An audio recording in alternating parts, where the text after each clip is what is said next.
Anybody who feels more relaxed or happier than they did, please raise your hand.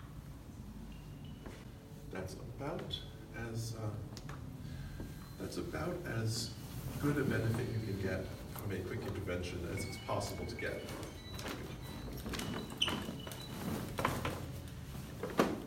Interrupting my own talk with my own phone alarm. So I'm now having an unpleasant obsessive rumination experience. I'm thinking, oh God, I just interrupted my own talk with my own cell phone alarm. How embarrassing. These people are all out there laughing at me because surely none of them have ever done that to themselves before. So I'm going to approach that with meditation. I'm going to try mantra meditation. Okay? Earth is round, and I stand tall. Earth is round, and I stand tall. Earth is round, and I stand tall. Earth is round, and I stand tall. Earth is round, and I stand tall. Earth is round, and I stand tall. You might wonder where I got that mantra from. Anyone know where it comes from? Not the Father Society. Exactly. The answer is, I made it up. I needed something, nothing came to mind, I made one up. It doesn't actually matter what your mantra is. You could recite your grocery list, literally. Asparagus, eggs, toast, unmillennial asparagus. Sorry. It doesn't actually matter what the mantra is. I personally don't get much out of mantra meditation. Any of the other kinds works better for me. But I will note that while I was saying that, I wasn't thinking about my cell phone alarm at all. Okay, I thought about it briefly twice, but then I was busy saying the mantra, it knocked it right out of my head. Let's try another kind of meditation. Let's do some mindfulness meditation. Okay? Everybody just take a minute and think about the sensory inputs you're experiencing. With your ears, you're hearing my voice. You're hearing someone knocking on something downstairs. You're hearing a car go by outside and the low rumble of a truck motor. You're hearing my breathing through the microphone. You're hearing your own breathing moving through your nose. You're feeling your hands touching each other or touching the fabric of your clothes. If you've got your eyes open, you're seeing whatever's in front of you.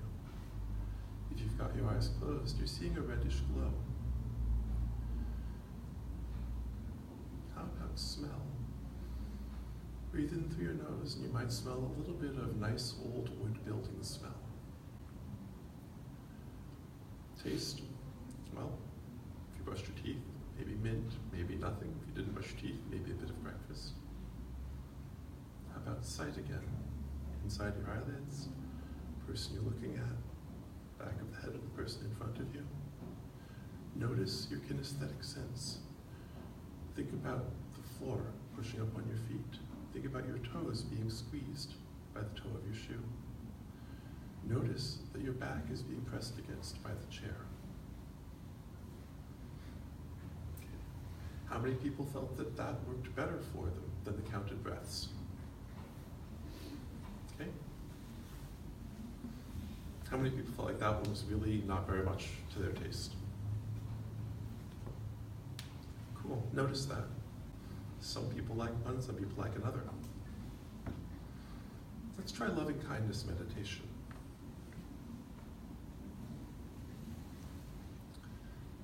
Health and good work, courage, patience, peace, to my mother. Health and good work, courage, patience, peace, to my father.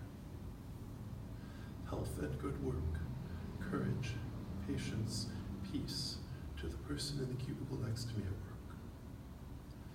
Health and good work, courage, patience, peace, to the nearest human being to me right now.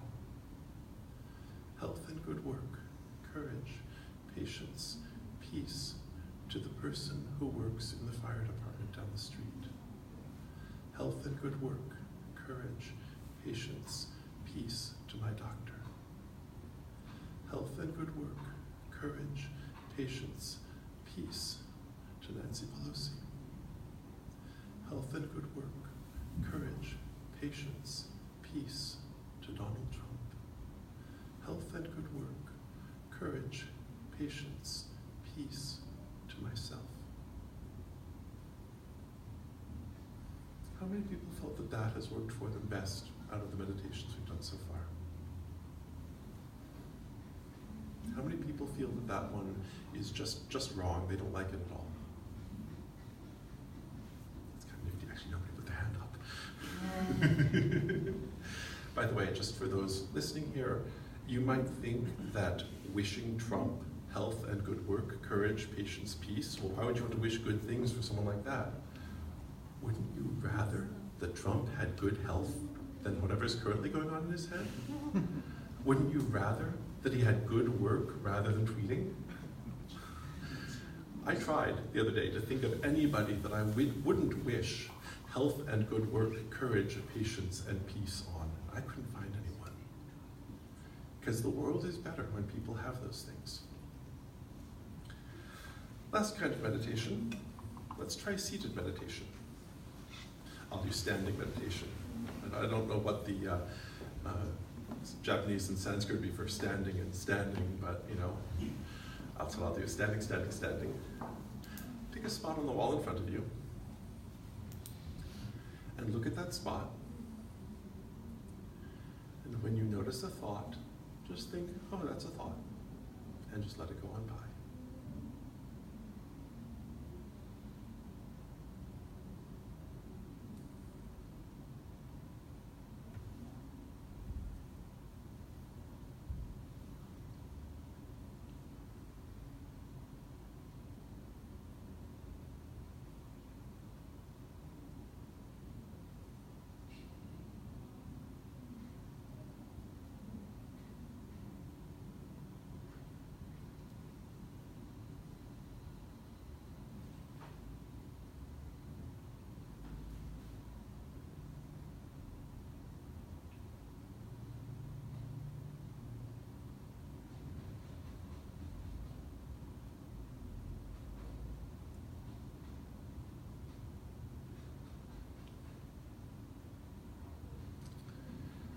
How many people thought at least once, but that's a thought that I'm thinking?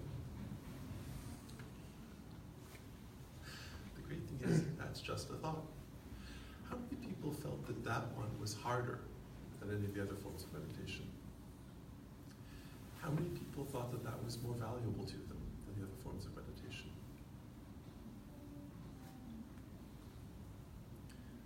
I would actually recommend that people who are just starting out meditation pick one of the ones that is easiest for you, whatever that is. For me, it's counting breaths. I can count breaths all day. It's just really easy. Some people find that mantras are really easy. They have a favorite song that gets stuck in their head really easily. They can meditate on that song's lyrics. You know? There's really no wrong way to meditate. But try out the different types of meditation. Find one you can do. No, don't try to find one you like. I didn't like any kind of meditation when I started meditating, and I'm still not a great big fan of any of them, but I sure do like the effects. So pick a kind you can tolerate for 1 minute, and spend 1 minute a day meditating, and see what effect it has.